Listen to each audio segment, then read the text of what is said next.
You need to be drinking hot cocoa every single day. Yeah, I said it.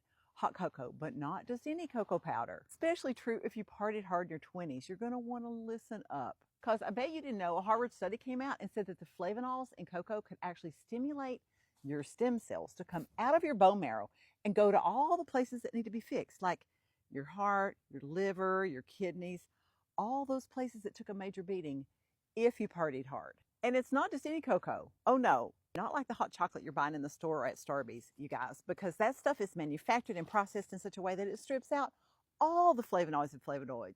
So the truth is, it's pretty hard to find the good, true, genuine cocoa powder that has the flavonols and flavonoids still intact. Until now, I'm super excited to share with you that the company called Black Forest has developed a high flavonol, high flavonoid cocoa powder, 600 milligrams of each to a total of 1,200 total milligrams.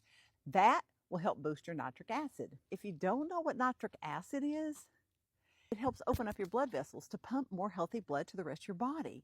We all need that, right? Which, of course, plays a major role in your heart health, you guys. A scoop a day in your coffee, and you could keep the heart transplant table away. I encourage you, when you click the link below, to go ahead and read those 5-star reviews. Your mind is going to be blown. The link is right here. If you grab it right now, you might be able to catch the Black Friday sale.